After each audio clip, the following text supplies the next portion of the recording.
Gents, welcome to War Thunder with Mags. Today got a bit of an historical battle for you. Welcome to the Battle of Britain event. I am flying the Spitfire IIa, as is my mate Kay, and we have just taken off from the runway and we have turned 90 degrees and are beginning our climb across the top section of the map. Now, the Battle of Britain event seemed to run in exactly the same issue that seems to happen to every other event, and it's disappointing.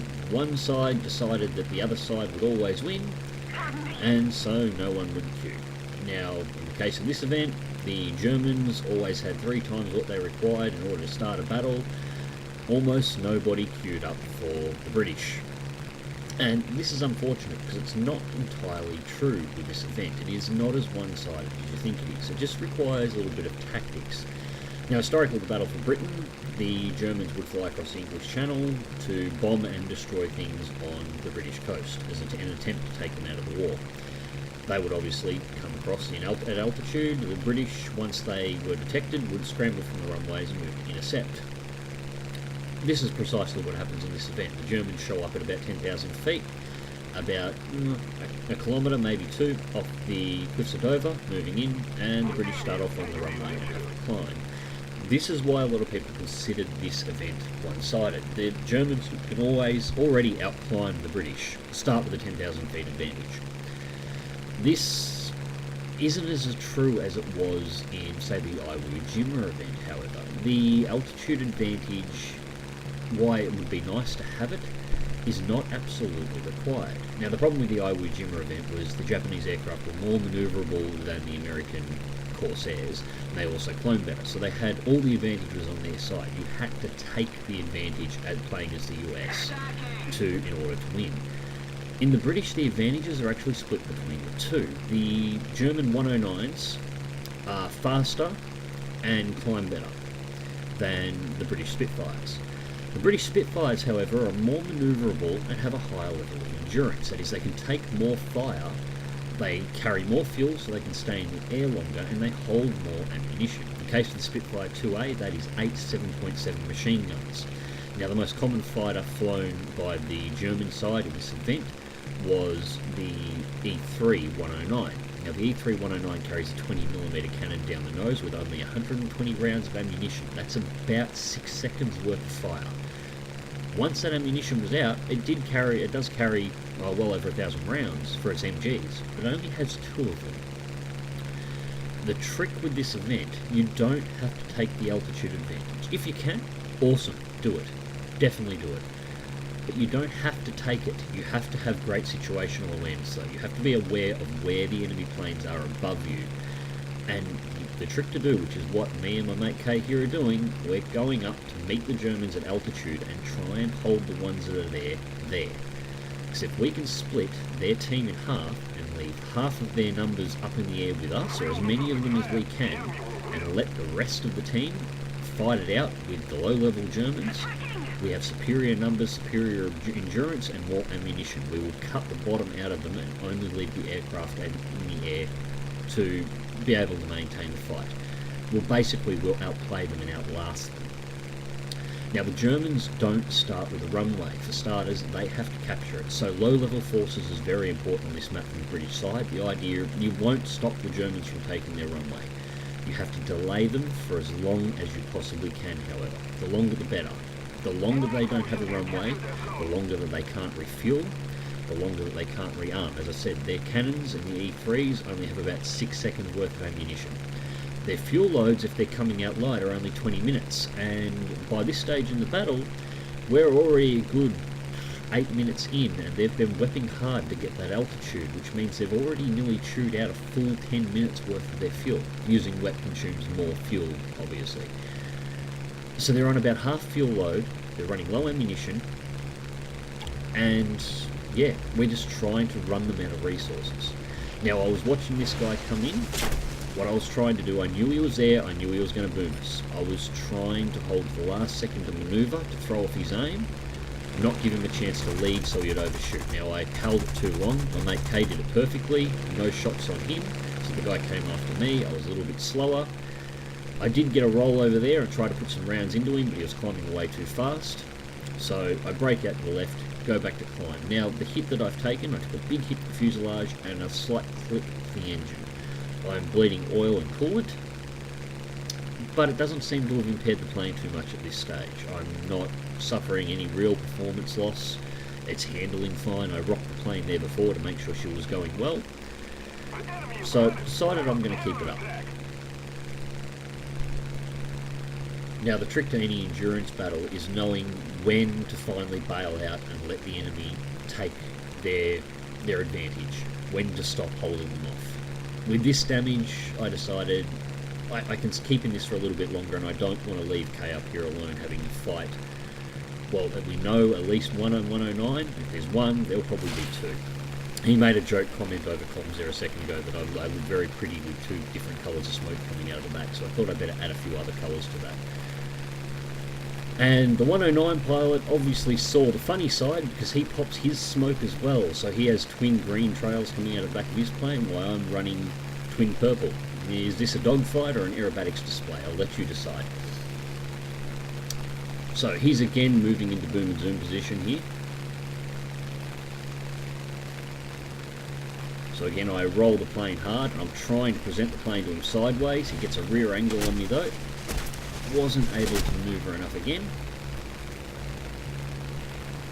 Take more light damage. This one, the maneuverability of the aircraft is suffering a little. It is a little snappy, a little rolly, but I can still stay up. As I said, we're not trying to win the skies from the Germans. That would be stupid in this battle. They're going to take the high altitude, and there is very little you can do to stop them unless they're stupid enough to surrender the advantage from the start of the match, which did happen on occasion.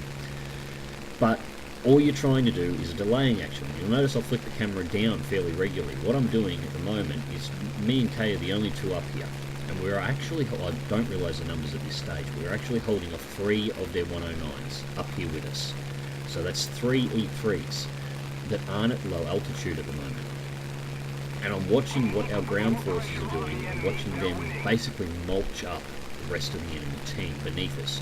And we're not letting these 3 guys dive in and boom and zoom into depth. We're buying them as much time as we possibly can to let the rest of our team just chew up the remaining fighters that all went low level to secure the base at the start of the match.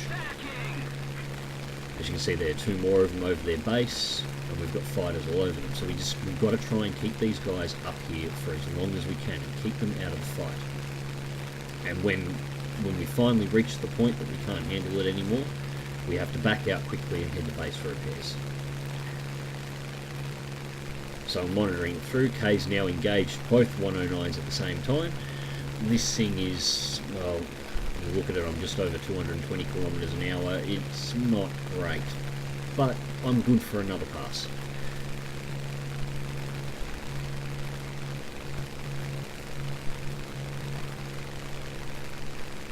Nothing's coming up on my tail.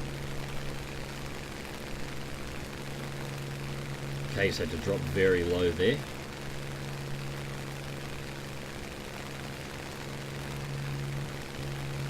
He's not done yet, he was just breaking enough speed to get away. Now I'm going to make my pass in. Engage 1091. Now get a good critical hit on him there and bust his engine, but he gets a strike into me, swing it back around, go for E3 number 2, take another hit.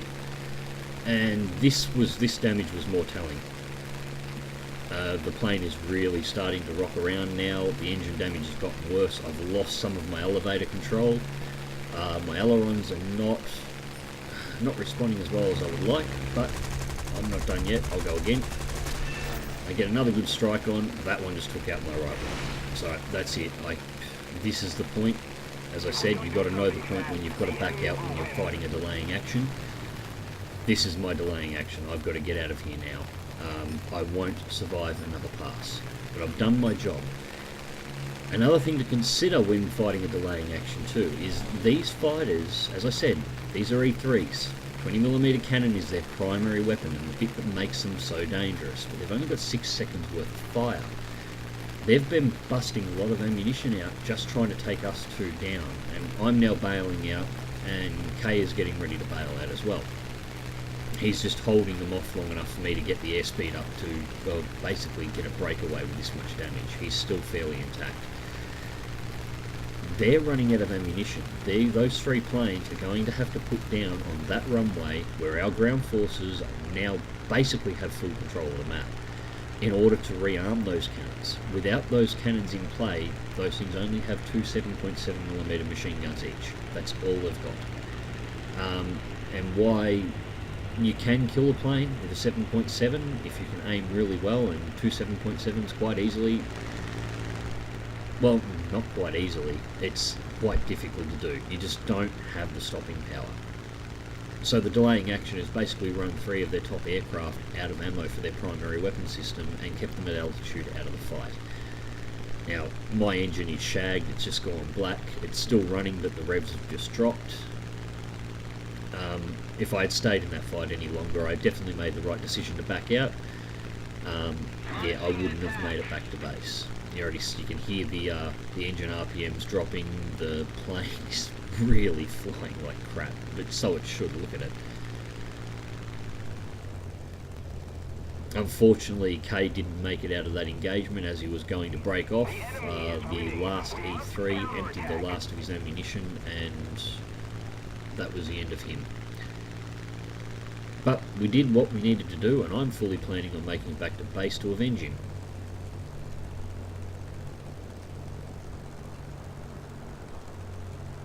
We're starting to wobble the plane around a little bit here to bleed off a little bit of airspeed. With the wings this damaged, I don't want to drop the landing flaps too soon. It can cause the plane all sorts of issues, and there dies the engine.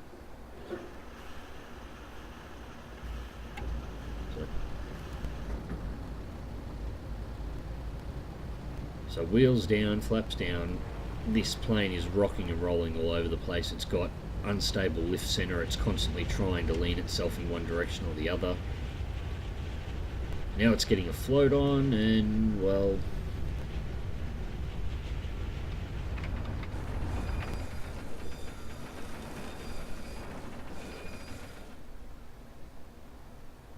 not my most graceful landing. But that's alright. She's intact enough. About 30 seconds to repair her and get her all ready back for combat. Now, Kay didn't make it back to base. He got shot down. But what he's done is he's flicked his camera over to the other aircraft that are still engaged in the background. They're engaged near the enemy air base, and he's just shooting reports through to me on comms. Our team is doing a very good job of preventing those aircraft from being able to land at the moment. They're not able to engage in direct combat. Most of the fighters are actually now starting to RTB with low ammo, low fuel. You'll see a whole bunch of them coming back in here, but there's a Blenheim over there that's providing just enough risk to those 109s that they don't want to put down on the runway, because, you know, there's nothing more embarrassing than having to land on a runway and then getting bombed out by a Blenheim that was 200 metres away when you put the wheels down. But they're also low on ammo, so they're having to be very cautious about engaging him. They can't afford to waste what they've got left. This is buying me time. I've got my repair, I'm wheels up, I'm throttled up, I'm going full web. I'm not trying to climb for altitude this time, I'm just trying to match altitude with them and get across this battlefield as fast as you can. As you can see, there goes our last two fighters. The Blenheim is the last thing remaining in the area. Now they will engage the Blenheim full on, and he does get eliminated. But he's doing, again, exactly what needs to be done, just fighting a delaying action.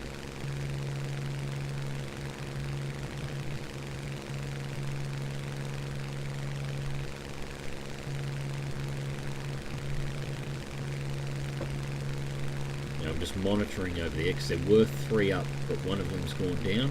Those two are the last left.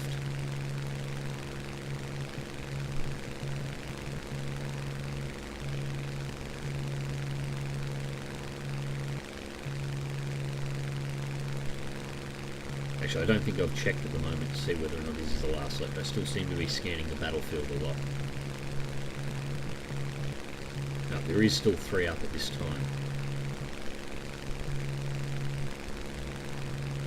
So I'm looking for the last one. I think the Blenheim actually does take down the last aircraft. Oh no, Spitfire gets him.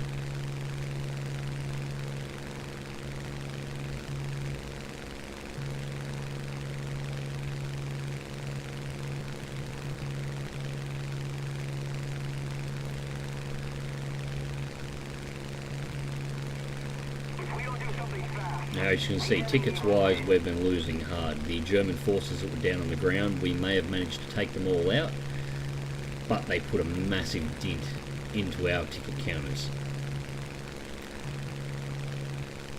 But we've managed to delay them back enough. I'm just about in the engagement range. We're coming in at about 5 kilometres left. I have the altitude that I need. I don't need any more than this. Now, the one I really want is Mugor in the background there. He's the one who shot down K, so I must avenge my friend, but first things first, closest target that's available.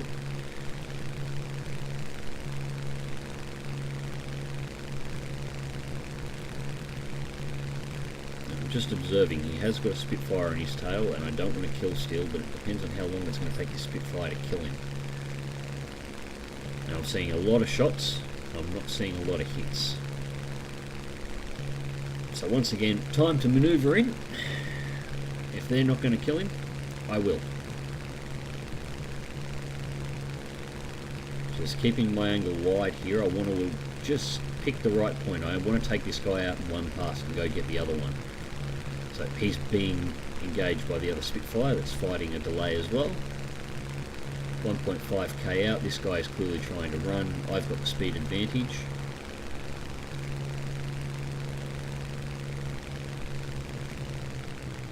It's a trick thing to watch with the Spitfire 2s. If you suddenly do a negative G manoeuvre, the fuel does cut out to the engine, so you have to be very gentle doing that. You would have heard the RPM drop then.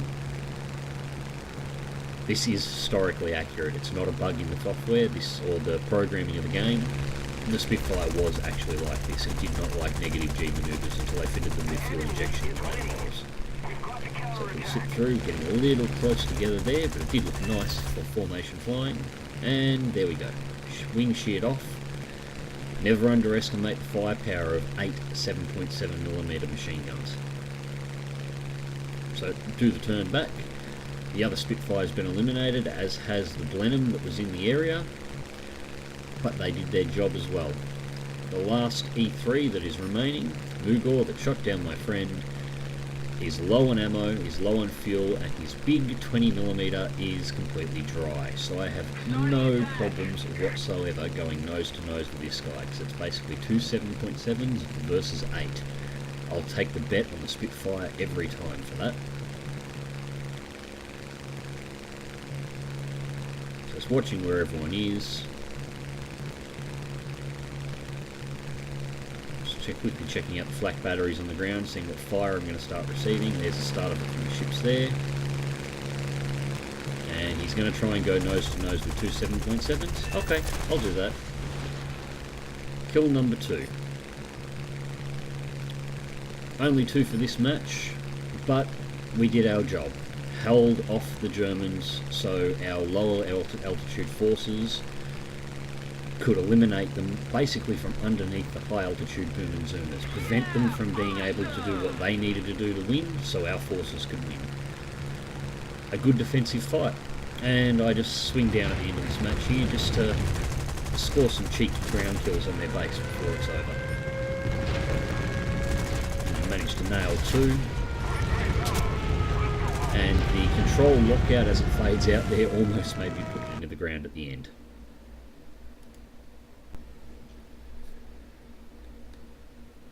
So, how'd we do?